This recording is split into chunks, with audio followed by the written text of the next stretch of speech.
नमस्कार, मी स्नेहा. आपण पाहताय साम टीव्ही. साम संजीवनी या आरोग्य विशेष कार्यक्रमात आपलं स्वागत.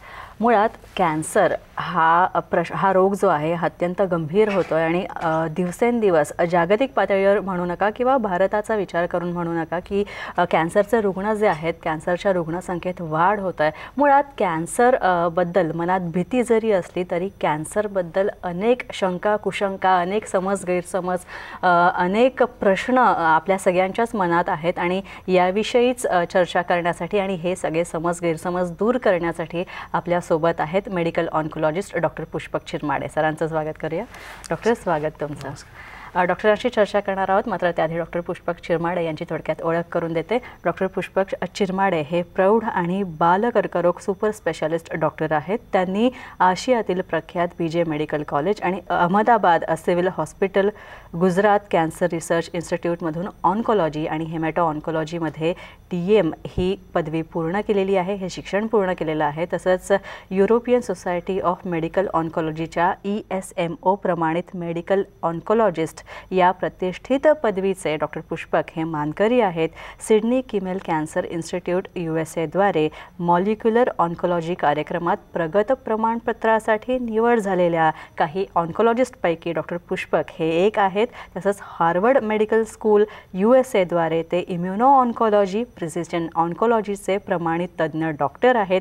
इंटरनल मेडिसिन फायनलमध्ये MD ही पदवी मिळत त्यांनी सुवर्णपदक सुद्धा पटकावलेलं आहे. ते सर्व प्रकारच्या हेमॅटॉलॉजिकल, ऑन्कोलॉजिकल विकारांच्या व्यवस्थापनात तज्ज्ञ डॉक्टर आहेत. तसंच chemotherapy, targeted therapy, hormonal therapy, इम्युनोथेरपीमध्ये सुद्धा डॉक्टर पुष्पक हे पारंगत आहेत. चला तर मग आता चर्चेला सुरुवात करूया. सगळ्यात आधी आपण जाणून घेणार आहोत डॉक्टरांकडनं की कर्करोग म्हणजे काय. डॉक्टर, कर्करोग म्हणजे काय? नमस्कार. कर्करोग म्हणजे काय हा खूप कॉमन प्रश्न आहे आणि आपल्याला माहिती आहे की कर्करोग ही एक गाठ, आपण नॉर्मल भाषेमध्ये एखाद्याला गाठ असली किंवा एखाद्या ऑर्गनमध्ये गाठ असली तर त्याला आपण कॅन्सर म्हणून सस्पेक्ट करतो.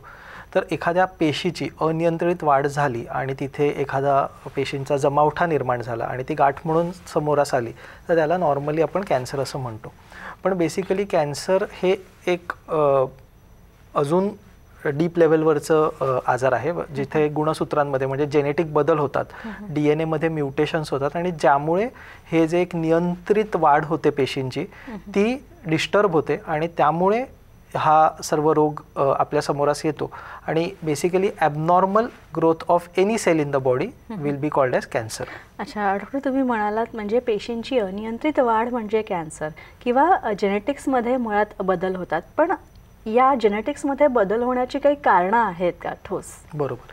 तर बऱ्याच वेळेस जेनेटिकमध्ये किंवा जीन्समध्ये बदल झाले की एक पेशंट्सला फिअर असतं की हे अनुवंशिक आहे का किंवा तर बेसिकली सांगायचं झालं तर जरी जीन्समध्ये बदल होत असेल किंवा DNA मध्ये बदल होत असेल तर दोन प्रकारे आम्ही त्या बदलाकडे बघतो. एक जो आहे जो हेरिडिटरी असतो, जो पास ऑन होऊ शकतो फ्रॉम जनरेशन्स टू जनरेशन्स आणि ह्याला आपण अनुवंशिक कॅन्सरचं कारण मानू शकतो. आणि दुसरं आहे जिथे तो बदल त्या पेशीपुरता मर्यादित असतो. तर जेव्हा आम्ही गुणसूत्रांमध्ये बदल किंवा DNA म्युटेशन्स म्हणतोय तर त्याला आम्ही दोन प्रकारे डिव्हाइड करतो. हेरिडिटरी जे अनुवंशिक आणि सोमॅटिक म्हणजे त्या पेशीपुरते मर्यादित. ह्या पेशीपुरते मर्यादित जे गुणसूत्रांमधले बदल असतात तर ते बहुतेक कॅन्सरसाठी कारणीभूत असतात. अच्छा डॉक्टर, कॅन्सरचे प्रकार आपण जर बघायला गेले तर मुख्य प्रकार कुठले? कॅन्सरचे समजा प्रकार बघितले तर आत्तापर्यंत आपण ऑर्गन वाईज कॅन्सरला डिवाइड करतो, म्हणजे कोणत्या ऑर्गनमध्ये तो ओरिजिनेट झालेला आहे. आत्ताही त्याचं समजा क्लासिफिकेशन बघितलं तर आपण लंग कॅन्सर, ब्रेस्ट कॅन्सर, गर्भाशयाचा मुखाचा कॅन्सर, जबड्याचा कॅन्सर असे कॅन्सर्सला आयडेंटिफाय करत जातो. मग जसं जसं सायन्स प्रगत होत गेलं, त्यांनी मायक्रोस्कोप खाली ते पेशींना बघायला सुरुवात केली, तेव्हा मग हिस्टोपॅथॉलॉजिकल क्लासिफिकेशन ऑफ कॅन्सर्स समोरास आलं. मग त्याच्यामध्ये आपण त्याचे अजून भाग पाडले की बाबा जबड्याचा कॅन्सर एक स्क्वॅमस सेल कार्सिनोमा म्हणून असतो किंवा फुफ्फुसाचा ह्याच्यामध्ये स्क्वॅमस पण असू शकतो आणि ॲडिनो कार्सिनोमा पण असू शकतो. तर हे जे आहे हे मायक्रोस्कोपिक किंवा हिस्टोपॅथॉलॉजिकल बदल आपल्याला दिसून आलेत आणि त्या प्रकारे कॅन्सरचं सब क्लासिफिकेशन झालं. मग आत्ताच्या जशा जशा आपल्या चाचण्या प्रगत होत गेल्या आणि आपण जेनेटिक लेवलवरती इव्हॅल्युएट करत गेलो, मॉलिक्युलर लेवलवरती आपण बघत गेलो, तर कॅन्सर्सला आपण आता त्या म्युटेशनच्या बदलानुसार क्लासिफाय करत जातो. म्हणजे समजा आता फुफ्फुसाचा कॅन्सर असेल तर त्याच्यामध्ये ॲडिनोकार्सिनोमा हा एक प्रकार झाला. मग त्यानंतर त्याच्यामध्ये काही म्युटेशन्स आहेत का, मग EGFR म्हणून म्युटेशन असतं तर ते पॉझिटिव्ह कॅन्सर आहे का, ALK म्युटेशन पॉझिटिव्ह कॅन्सर आहे का, तसंच समजा ब्रेस्ट कॅन्सरमध्ये तर हॉर्मोन पॉझिटिव्ह कॅन्सर आहे का, HER2 पॉझिटिव्ह कॅन्सर, हे वेगवेगळे बदल आपल्याला समजत गेले आणि त्यानुसार त्याचं क्लासिफिकेशन इम्प्रूव्ह होत गेलं. आणि ह्याचा एक फायदा असा झाला आहे की त्याची जी ट्रीटमेंट आहे ती आपण त्या प्रकारे पर्सनलाइज्ड त्या आजाराच्या नुसार ती आपण पेशंट्सला ऑफर करू शकतो. आणि त्यामुळे आपले आउटकम्सही इम्प्रूव्ह झालेले आहेत. आणि हे लास्ट 4 to 5 इयर्समध्ये आपण खूप झपाट्याने ही क्लासिफिकेशन सिस्टम, चाचण्या, उपचार पद्धतींमध्ये बदल आपण बघू शकतो. डॉक्टर, आपल्याला कुठल्याही समजा कर्करोगाची लागण जर झाली असेल तर शरीर आपल्या काही ना काही संकेत देतं, किंवा आपण थोडक्यात लक्षणं जर पाहायला गेला तर लक्षणं साधारणतः काय असतं? करेक्ट. सो समजा आपण कॅन्सरचे सिम्पटम्स बघायला गेलो तर symptoms of cancer are very common आणि त्यामुळेच कॅन्सर हा लवकर कॅच होत नाही. So what are the common symptoms? Persistent headache, म्हणजे कंटिन्युअसली आपल्याला समजा डोकं दुखत असेल तर, किंवा एखाद्याला एखादी जखम असेल एस्पेशली ओरल कॅन्सरसाठी तर ती भरत नाही आहे, महिन्यानुमहिने ती तशीच आहे किंवा वाढत चाललेली आहे, तिकडनं ब्लिडिंग होतं आहे, तिखट खायला आपल्याला त्रास होतो आहे, तर हे एक सिम्पटम ओरल कॅन्सरचं असू शकतं. समजा लंग कॅन्सरचं आपण बघितलं तर खोकला येतो आहे, ठीक आहे, छातीत दुखतं आहे, थोडंसं आपण पावलं चाललो किंवा एक शिडी जरी चढलो तरी आपल्याला दम लागतो आहे, तर हे प्रकारचे कॉमन सिम्पटम्स कॅन्सरचे असू शकतात. ब्रेस्टमध्ये तसंच एक छोटी गाठ झालेली आहे, ती वाढत चालली आहे आणि ती आर्मपिट्सपर्यंत पण पोचलेली आहे. Normally as cancer specialist I ask my patients की ही किती ड्युरेशनपासून तुम्हाला सिम्पटम्स आहेत. So if it crosses about 4 to 6 वीक्सच्या वरती सेम सिम्पटम तुम्हाला आहे तर डेफिनेटली आपल्याला एक इव्हॅल्युएशन करायला पाहिजे की हे कॅन्सर तर नाही. In the background we always keep in mind की whether this disease is there or not. Doctor, आता अनुवंशिकतेचा विचार केला गेला तर किती चान्सेस आहेत जर एखाद्याच्या कुटुंबातील आजी आजोबांना कॅन्सर आहे आणि ते पास ऑन होण्याचे चान्सेस किती असतात? Correct. So this is one of the most common questions whenever a patient is there, because भरपूर patients they are very worried की आम्ही पास ऑन करू शकतो का किंवा आम्हाला त्यांच्यामुळे झाला आहे का. तर 100 कॅन्सर्स आपण पकडले किंवा कॅन्सर रुग्ण पकडले तर त्याच्यातले 3 ते 5% हे अनुवंशिक कॅन्सर्स असू शकतात. ठीक आहे, ज्याच्यामध्ये मोस्ट कॉमन आपण बघितलं तर ब्रेस्ट कॅन्सर आहे, ओव्हेरियन म्हणजे अंडाशयाचा कॅन्सर आहे. हे कॉमन कॅन्सर्स हेरिडेटरी असण्याची शक्यता असते. अच्छा, आपण जर स्क्रीनिंग मेथड्स बद्दल बोलायचं झालं तर कॅन्सरसाठी आपल्या देशात काही स्क्रीनिंग उपक्रम किंवा स्क्रीनिंग कार्यक्रम आहेत का? करेक्ट. सो बेसिकली स्क्रीनिंग काय हे समजा आपण एका शब्दात एका वाक्यात समजावायचं झालं तर ज्या लोकांना काहीच त्रास नाही त्यांनी काही तपासण्या केल्या तर लवकर ह्या आजाराचं निदान होऊ शकतं का, ह्याला म्हणतात screening. So these are the test that you regularly do, म्हणजे दरवर्षी तुम्ही जाऊन ती टेस्ट करताय to catch or understand your body and take necessary steps if something is found. तर मग त्या स्क्रीनिंग मेथड्समध्ये एक असते मॅमोग्राफी, जी सर्व स्त्रियांनी 40 वर्षाच्या वयानंतर दरवर्षी करायला पाहिजे. दुसरं आहे पॅप स्मिअर टेस्टिंग, म्हणजे ते गर्भाशयाच्या मुख्याच्या सर्वायकल कॅन्सरसाठी आपण करतो and once in 3 years you have to do that. And that is to start from 21 as per guidelines, but normally we can start from 30 also.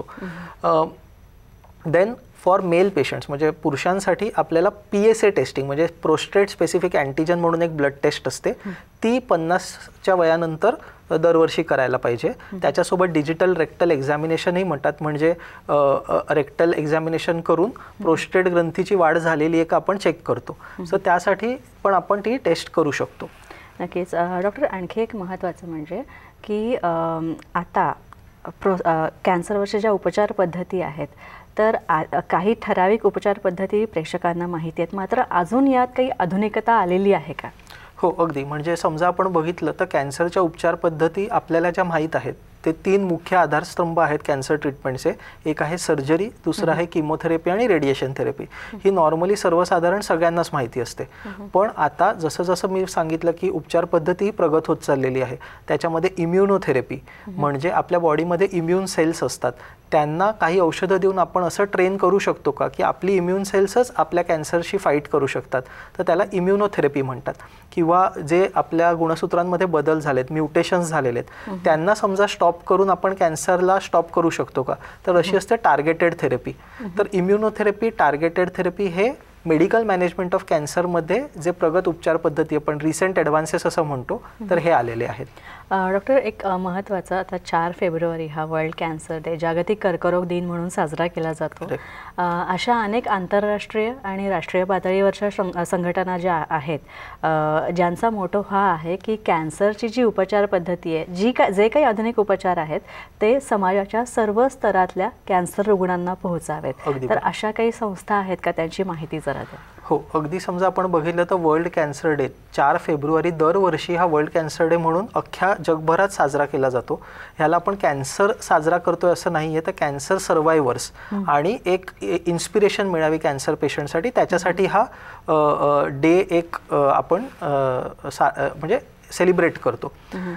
Union international for cancer control अशी एक संस्था आहे जागतिक पातळीवरती, त्यांचं हे इनिशिएटिव्ह आहे, तर UICC असं म्हणतात. आणि बेसिकली ही जी एक डे आहे त्याचं ह्या वर्षीचं जे मोटो किंवा आपण म्हणतो टॅगलाईन ती आहे क्लोज द केअर गॅप. ह्याचा अर्थ काय की बऱ्याच वेळेस आपल्या पॉप्युलेशनमध्ये बऱ्याचशा स्ट्रॅटाचे लोक असतात, म्हणजे वेगवेगळ्या त्यांना काही लोक असतात ते गावात राहतात, काही शहरात राहतात, तर त्यांना ॲक्सेस टू ट्रीटमेंट ही वेगवेगळी असते. सर्वांना सर्वच ट्रीटमेंट अवेलेबल होईल असं नाही, आणि जी प्रॉपर ट्रीटमेंट सर्वांना मिळावी despite of their geographical boundaries, their financial boundaries, their economic boundaries or their social boundaries. म्हणजे एखादा व्यक्ती जो आहे शिक्षित आहे आणि अशिक्षित आहे, तर मग त्याच्यासाठी ट्रीटमेंटमध्ये कुठे फरक येऊ नये. ठीक आहे, बऱ्याच वेळेस अवेअरनेस नसतो, तर आपण बघतो की जे तेवढे शिक्षित नाही आहेत ते वेगळ्या ट्रीटमेंट्सकडे वळतात, आणि त्यामुळे कॅन्सर आउटकम्स जे आहेत, ट्रीटमेंट आउटकम्स आहेत, ते कॉम्प्रोमाइज होतात. हे आपल्याला जाणून घेऊन ह्याच्यासाठी आपण पावलं उचलायला पाहिजे. कारण वर्ल्ड हेल्थ ऑर्गनायझेशन, त्याची जागतिक जी संस्था आहे, स्वास्थ्य संस्था, त्यांनी काय सांगितलं की 2030 ते 2035 पर्यंत कॅन्सर हा जो आजार आहे हा भारतामध्ये अव्वल नंबरवरती असेल. म्हणजे अगदी हार्ट रिलेटेड डिसीजेस आपण म्हणतो, BP, डायबिटीज म्हणतो, ह्याच्यापेक्षाही जास्त कॅन्सरचे रुग्ण असतील. आणि समजा हे असं सत्य आहे, तर मग आपल्याला अशी पावलं उचलायला पाहिजे की आत्तापासूनच आपण कॅन्सर ट्रीटमेंट किंवा कॅन्सरसाठी जे अवेअरनेस आहे, त्याच्या ज्या चाचण्या आहेत आणि त्याचा जो ॲक्सेस आहे लोकांना, तो इम्प्रूव्ह आत्तापासून आपण केला तर मग त्या कंडिशन किंवा त्या टाईमसाठी आपण प्रिपेअर्ड राहू. So close the care gap is the motto of world Cancer day 2024. आणि doctor Pushpak Chirmade cancer centre आपलं जे आहे त्याच्यामध्ये पण कॅन्सर केअर विदाऊट बॅरियर्स हे आमचं पण टॅगलाईन आहे. So we also take small steps to achieve this goal. आपण एक म्हणू शकतो खारीचा वाटा. पण जसं बऱ्याच वेळेस लांबून लोक आमच्याकडे ट्रीटमेंट घ्यायला येतात, मग त्यांना राहण्याची सोय उपलब्ध करून देणे किंवा फायनान्शियली जे पुअर असतात त्यांना ट्रस्टमधनं सपोर्ट मोबिलाइज करून देणे, तसे बरेचसे उपक्रम at our centres we do.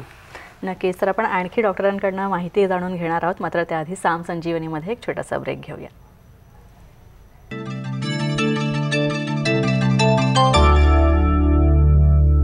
ब्रेकनंतर साम संजीवनीमध्ये आपलं स्वागत. कॅन्सरविषयी जनजागृती निर्माण करण्याच्या दृष्टीने आम्ही हा कार्यक्रम आयोजित केलेला आहे. Doctor Pushpak Chirmade, medical oncologist आणि हेमॅटो ऑन्कोलॉजिस्ट आपल्यासोबत आहेत. डॉक्टर, एक महत्त्वाचा मुद्दा, बरेच गैरसमज आहेत कॅन्सरबद्दल. तर एक गैरसमज किंवा एक मतप्रवाह असा सुद्धा आहे प्रेक्षकांमध्ये की मी जर हेल्थी लाईफस्टाईल मेंटेन करतो आहे, मी एक्सरसाइज करतो आहे, योगा, व्यायाम, मी चांगलं खातो आहे, पितो आहे, स्वतःची काळजी घेतो आहे, तर मला कॅन्सर होणार नाही. यात कितपत तथ्य आहे? बरोबर आहे. तर जसं आपण बघितलं की कॅन्सरचं प्रमाण वाढत चाललेलं आहे आणि हे वाढण्यामागे भरपूर कारण आहेत. Healthy lifestyle. सो आम्ही as cancer specialist we divide risk factors, म्हणजे ज्याच्यामुळे आपल्याला कॅन्सर होऊ शकतो, इंटू 2 पार्ट्स. एक असतात जे आपल्या हातात आहेत, मॉडिफायबल आहेत, आणि दुसरे आहेत जे नॉन मॉडिफायबल आहेत.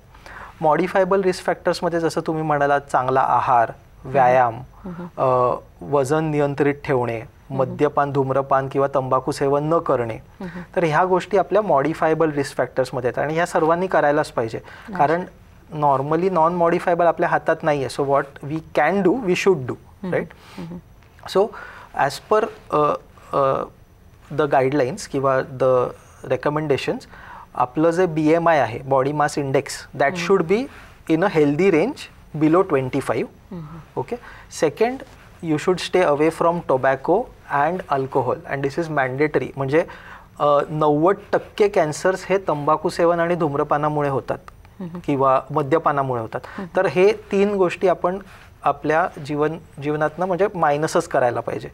दुसरं आहे हेल्दी लाईफस्टाईल, म्हणजे व्यायाम करायला पाहिजे. खूप अगदी जिममध्ये जाऊन दररोज आपण 6-6 तास घालवण्याची काही गरज नाही आहे. ॲज पर गाईडलाईन्स आठवड्यातनं 3 दिवस तुम्ही मॉडरेट फिजिकल ॲक्टिव्हिटी केली for a maximum of 50 minutes, म्हणजे that is 150 minutes a week. That is more or less sufficient to reduce the chances of acquiring cancer.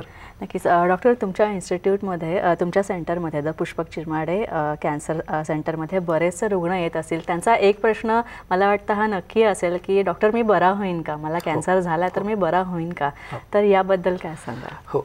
So cancer हा जो आजार आहे तो बऱ्याच वेळेस जसं तुम्ही म्हणालात की हा प्रश्न असतोच की बरा होईन का, आणि दुसरा प्रश्न आहे की मी जी काही ट्रीटमेंट घेणार ह्याचा मला किती फायदा होतो. तर दोन्ही ह्याच्यात आहे. कॅन्सर हा बरा होऊ शकतो, त्याच्यासाठी एकच गोष्ट म्हणजे it is mandatory that it should be detected early. आपण स्क्रीनिंगबद्दल बोललो तर सर्वांनी स्क्रीनिंग करायला पाहिजे. भारतीय जनतेमध्ये किंवा कोणत्याही इन जनरल पॉप्युलेशनमध्ये इनर्शिया असतो, आपण हेल्थ चेकअपसाठी जात नाही. एका वयानंतर ते करणं गरजेचं आहे. अर्ली डिटेक्शन इज युअर काय म्हणतो एक रामबाण उपाय कॅन्सरपासून आपल्याला सुरक्षित ठेवण्यासाठी. ओके. दुसरं, बऱ्याच वेळेस आम्ही ॲज डॉक्टर्स एक डिफिकल्टी फेस करतो पेशंट्सला ज्यांचं कॅन्सर डिटेक्शन झालेलं आहे, की बाबा तुला ही ट्रीटमेंट आम्ही जी ऑफर करतोय ती तुला फायदा करणार आहे की नाही.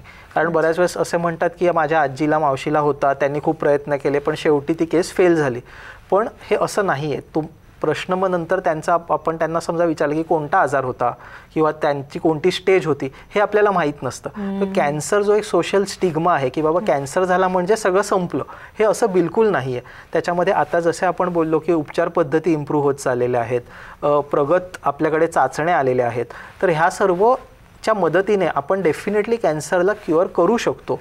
फक्त आपल्याला ती एक स्टेज अर्ली असायला पाहिजे.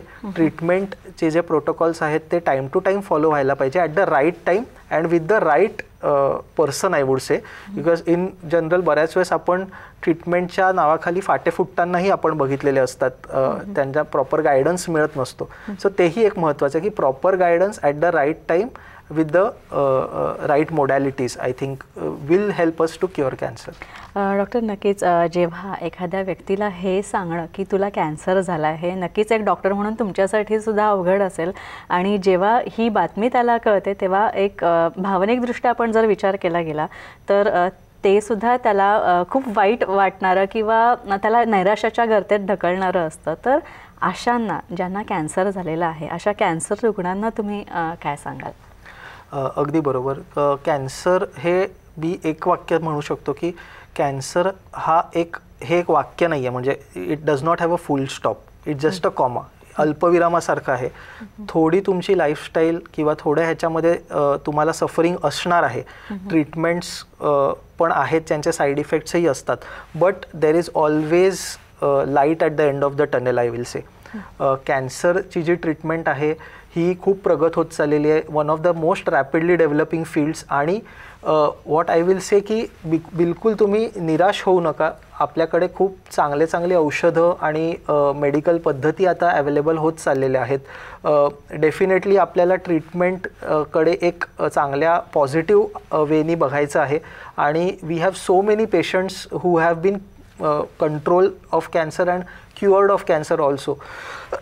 माझे बरेचसे ब्रेस्ट कॅन्सरचे पेशंट्स, लंग कॅन्सरचे patients, they are doing extremely well even after so many years after detection. So don't be afraid of the cancer. take it in your stride, and definitely together we can make a difference while treating the cancer patients. Doctor, तुमच्या इन्स्टिट्यूटमध्ये किंवा तुमच्या सेंटरमध्ये सुद्धा तुम्ही असे विशेष उपक्रम राबवता, तर त्याची माहिती आम्हाला जरा द्या. ज्या कॅन्सर पेशंटसाठी तुम्ही विशेषतः राबवता. हो, अगदी. तर बऱ्याच वेळेस जसं आपण म्हटलं वर्ल्ड कॅन्सर डे मध्ये क्लोज द केअर गॅप हा त्यांचा मोटो आहे, आणि our motto is also cancer care without barriers. तर दरवर्षी आम्ही ऑक्टोबर महिन्यामध्ये जो जागतिक ब्रेस्ट कॅन्सर अवेअरनेस मंथ आहे, आम्ही फ्री मॅमोग्राफी कॅम्प्स करतो. जेव्हा मॅमोग्राफी व्हॅन घेऊन आम्ही मल्टिपल जिथे ते ॲक्सेस नाही आहे तर तिथे आम्ही फ्री चेकअप करतो. 30 ते 40 लेडीजचा दर दिवशी मॅमोग्रॅम होतो, आणि त्यांचे जे स्क्रीनिंग रिपोर्ट्स येतात ते नंतर आम्ही त्यांना फ्री ऑफ कॉस्ट प्रोव्हाइड करतो. And there are multiple such programmes that we do to raise cancer awareness at every level of society, I would say. Doctor, आणखी एक गोष्ट अशी की कॅन्सर, मुळात एखाद्याला कॅन्सर झाला आहे हे आपल्याला जेव्हा कळतं तेव्हा बऱ्याच जणांचा दृष्टिकोन हा त्याच्याकडे एक कलंक म्हणून बघण्याचा असतो. तर हा दृष्टिकोन कुठेतरी खोडला गेला पाहिजे, आणि यासाठी तुम्ही काय सांगाल? हो, अगदी बरोबर. म्हणजे कॅन्सर पेशंट हा आपल्यापेक्षा वेगळा नाही. कॅन्सर हा संसर्गजन्य रोग नाही. कॅन्सर पेशंट तुमच्या घरात असला तर लहान मुलांना त्रास होत नाही. कॅन्सर पेशंट्ससाठी आपल्याला भांडी वेगळी ठेवण्याची गरज नाही. कॅन्सर पेशंट्सला वॉशरूम वेगळं वापरायची गरज नाही. ठीक आहे. उलटं एखाद्याची सर्दी कॅन्सर रुग्ण जो ट्रीटमेंट घेतोय त्याच्यासाठी धोकादायक ठरू शकते. म्हणजे आपल्याला शिंक आली तर कॅन्सर पेशंटला न्यूमोनिया होऊ शकतो, कारण त्यांची इम्युनिटी ऑलरेडी थोडी खालावलेली असते. तर बिलकुल कॅन्सर पेशंट्सला असं जाणवून देऊ नका. त्यांना तुमच्या सपोर्टची गरज आहे, त्यांना सपोर्ट मिळायला पाहिजे. अँड कॅन्सर हा एका व्यक्तीचा आजार नसून एका फॅमिलीचा आजार आहे, आणि फॅमिलीमुळे मिळून समजा आपण म्हणून समजा त्याच्या समोर आपण गेलो कॅन्सरच्या समोर, तर definitely we will come victorious is my hope. And हेच मी माझ्या सगळ्या पेशंट्सला सांगतो. नक्कीच. तर आपण पाहिलं की कॅन्सरबाबतचे समज गैरसमज जे तुम्हा आम्हा सगळ्यांच्या मनात आहेत ते या कार्यक्रमाच्या निमित्ताने डॉक्टर पुष्पक चिरमाडे यांच्या मार्गदर्शनातून दूर झाले असतील. डॉक्टर पुष्पक, तुम्ही इथे आलात त्यासाठी खूप खूप आभार तुमचे. थँक्यू. यानंतर साम संजीवनीमध्ये इथेच थांबतोय. पुन्हा भेटूया नवीन विषयांसह आणि नवीन तज्ज्ञांसह. तोपर्यंत नमस्कार.